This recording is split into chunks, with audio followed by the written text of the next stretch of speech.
and I can extend you for the next 3 years, and I'll do it in a heartbeat to make sure that you're clean and sober. 22, if you don't have any money, your life really is going to suck. Really, really bad. The next time I test you, if you test positive for marijuana, guess what happens? Those threats you just heard, they aren't just courtroom drama. They're the final ultimatum for 22-year-old David Crump Holtz. He's currently standing on a razor's edge, but you haven't seen the history of self-destruction that led here. David's life is at a total standstill. It's supposed to be a simple probation hearing, but the stakes are actually 3 years of his freedom. His own family calls him an amazing worker, yet he admits to slacking off while battling memory blackouts. Why can't a man who claims he wants to stop actually stop? With no money and only a 9th grade education, David is about to learn that in this courtroom, the law doesn't play games. To understand the psychology behind these high-stakes rulings and how the legal system catches a pattern of lies, hit subscribe and join our community. Let's go back to where the pressure started building. Are you dad? Stepdad. I'm so happy you're here. This is great. I'm going to bring him out now. And I got to say, I'm happy that you didn't bond him out. Great. He needs to learn that it's not a joke. And I think that so far he's been taking it as a joke. So essentially what we did was I had him evaluated to see what's going on in his life, what he's doing, where he's going.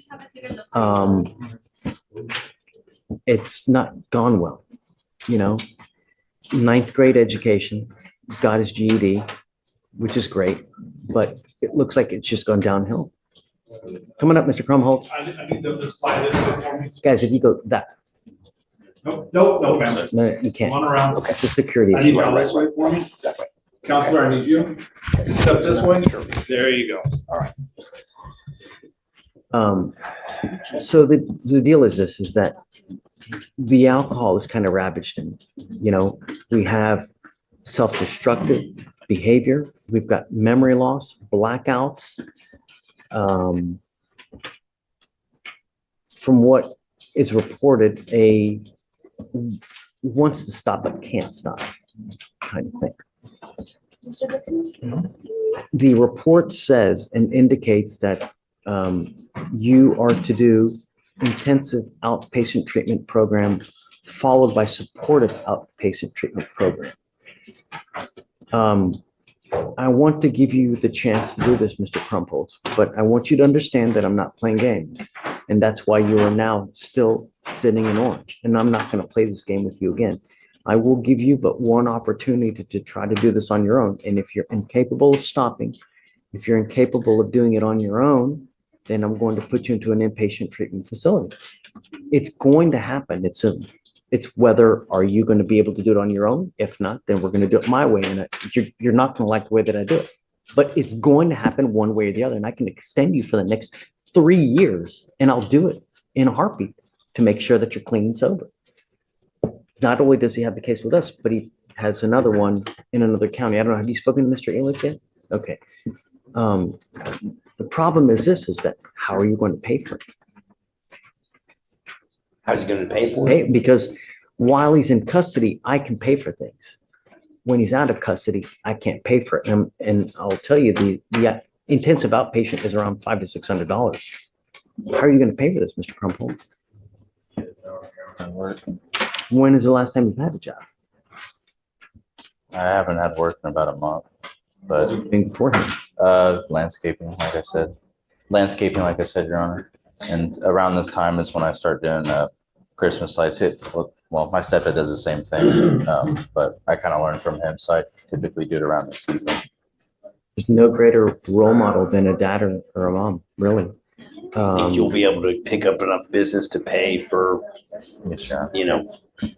pay for this? Do you think he'll qualify for TAP funding?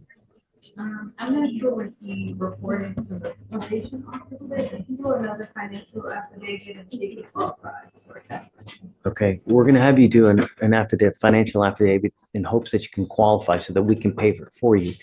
If I can't, I want to pay for it for you. If I can, I will. That way you don't have to worry, because money is an additional stress that we don't need. I want him to have a device though.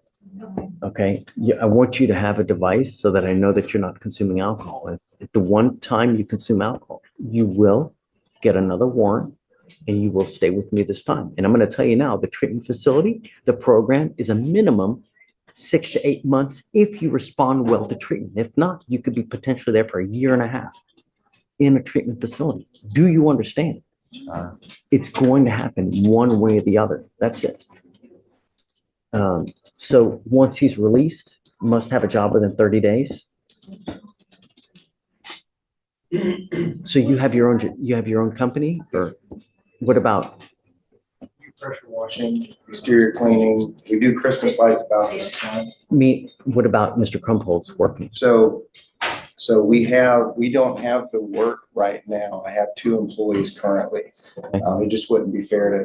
No, and I'm not asking you to do anything that would, okay, But I have told David that in fact, for example, we have 2 weeks of parking lot striping coming up next week that, I would like him to be there. He's an amazing, amazing worker when his head is in the game. When the emotions, all those things get involved. it's a great sign. It gets a little more difficult, but That's the idea. You got to understand that this life is a journey, Mr. Krumpholz. And I'm going to tell you now, how old are you? You're 22. If you don't have any money, your life really is going to suck. Really, really bad. The divorce rate is so high in this country because one reason. No one has money. And when you don't have money, what happens? You start fighting. And when you fight, what happens? And it's a cyclical process. It's over and over and over. People fight. They have no money. They have no education. They have no way of getting money. And they can't buy anything. And then they end up fighting and they end up getting divorced. You set yourself up now and you work your ass now so that when you're in your 40s, 50s, and 60s, you have money.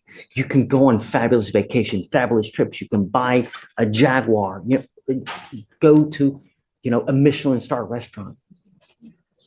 Landscaping, you will have a very tough life. Unless you're able to have some kind of extravagant, really kick-ass business.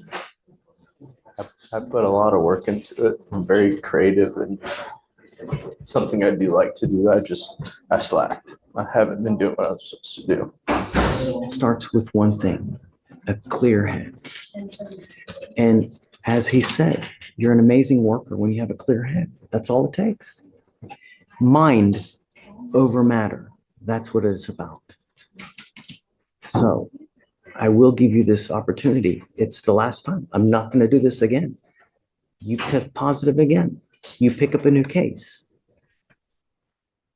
I will keep you with me for a very long time. Do you guys have anything you'd like to add or state? His name is David. After King David, and just like King David, he had an amazing, had a big heart. My son has a big heart, and he had to go through this discipline as well. And I do believe that when David decides to honor God and surrender himself to God, there's going to be a lot of things that will happen for him. But he needs to start with him wanting to be better. When you get out of here, where are you going? Probably back to my grandma's house. So that's what I'm getting at, I'd like to do that. And there's a couple of things that I'd like to do. I want to give him a curfew because I don't think anything good will happen in the middle of the night. I don't want you out in the middle of the night because there's nothing good that happens at 2 a.m. and I don't want you out. I want you to stay with mom so that she knows where you're going at all times. And I want you to either faithfully work or get back into school full time. If it were me, I would have you get back into school because the more education you get, it correlates the more money you make in life. That's it. In life, if something was easy, everybody would be doing it. No, it's very, very difficult to be a doctor. That's why they make so much. If it was easy, everybody would be doing it. Landscaping is an easy thing. That's why it's so difficult to make a lot of money in it. But if you get into school, get a great education, and you learn something that not many people know about, sky's the limit. I use this example a lot, and I know I got a lot of people waiting, but I have a friend of mine who, we all made fun of because he worked at Chick-fil-A, right? But he really liked it, and he did really He did really well at it. Started, washing dishes at Chick-fil-A.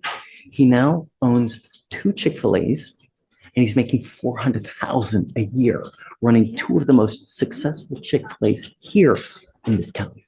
Sick money he's making a year. He put his heart, put his soul into it. God, this guy's a winner. That's what's great about this country. That's what you need. And that's what's going to happen. And if not, you stay with me. You understand? So for the time being, you live with mom, you've got a curfew, job within 30 days. Let's get the TAP funding and then IOP, SOP. And then, so the other thing is that he's got the case in the other county. I don't want him traveling other than having to deal with the case in that county as well. Which device do you want me to get, the alcohol monitoring device? The cheapest one, probably the portable device. If you ever have any questions, if you ever have any issues, you know where to find me. I can always help you. If you see him slipping up, just let me know or let Mr. Elick know, and we'll do everything we can to help him. If you ever have any issues, call us, stop by, send me an email. I'm happy to help you in any way. We have another guy that reached out to me yesterday, is having issues, right? So email me and we're doing what we can to try to help him. So that's what it's about. You got to communicate with us and we'll help you. All right? Okay. Your Honor, I do have a question. Will Sure. there be PO reporting? Like you told me, will be- Every month. Absolutely. Testing and things like that? Absolutely. I'm putting a device on him so I know that he's not consuming alcohol. He's going to have to blow into this device daily to prove to me he's not consuming alcohol. He's also going to have to take, weekly drug tests so that we know he's not, no marijuana, no mushrooms, no, nothing. No illegal drugs. You should be clean right now. Good. The next time I test you, if you test positive for marijuana, guess what happens? Right. It's not hard. Mind over matter. Okay. Thank you, sir. Thank you for coming. All right. Good luck. Thank you, Ms. Reyes. David walked away with a strict curfew and a daily breathalyzer. The decision is final, but here's the question. Was the judge's blunt paternal advice helpful or overstepping? Comment below, Team David or Team Judge. Do you believe a mind over matter approach can actually fix a deep addiction like this? Hit like if you found this insight into the legal system fascinating. Share this with a true crime fan.